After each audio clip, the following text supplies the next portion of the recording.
Napanaginip ng hari sa pagidlip ng tanghali. Nasa isang yungi buwari, bunso niya'y itinali. Nang gapos na ng katawan ng lubid na pagkatibay, sinipan at tinadyakan, sa mukha pa ay tinampal.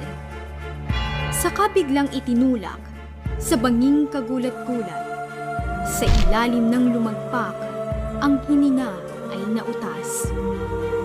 At siya ng pagkapukaw nitong hari sa hihigan, ang puso at gunang-gunang sa pupo ng kalumbayan. Di rin namin nasumpungan ang bunso mong minamahal, at sa aming kapaguran, ito po ang natagpuan. At sa balak ng dalawa, ukol sa pag-aasawa, si Don Pedro'y nagpaunat, ganito ang sabi niya.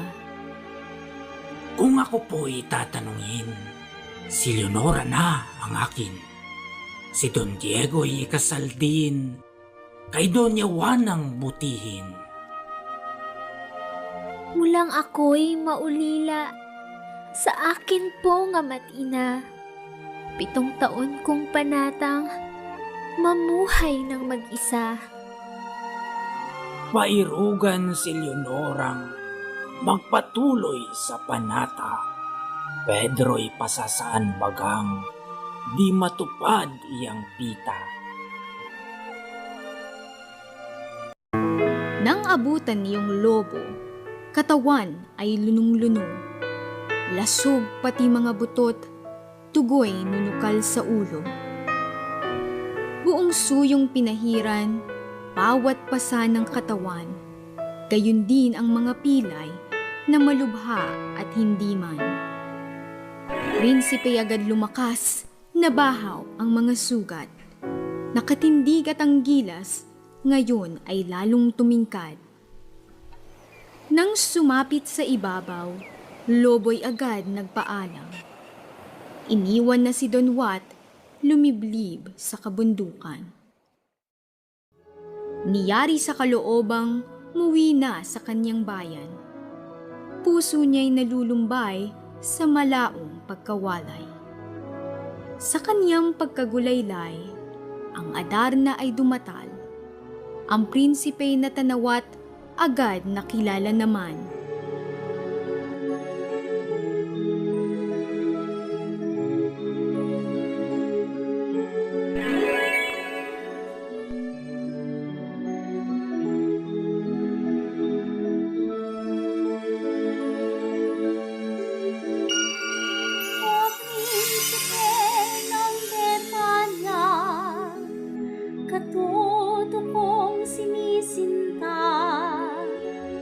Sa tulog mo'y gumising ka, ako ay may ipapadiya.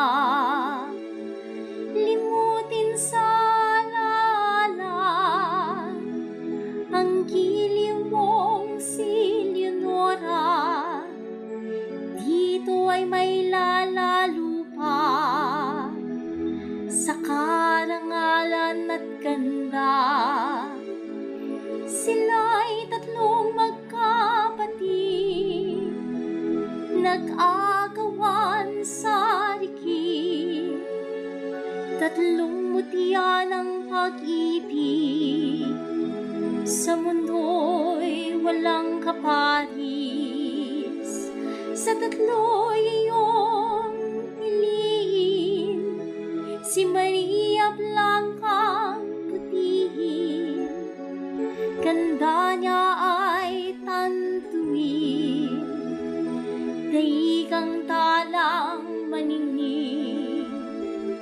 Kaya tayo na Don Juan, sereno ng mga kristal, iyong ipagkakarangal sa ama mo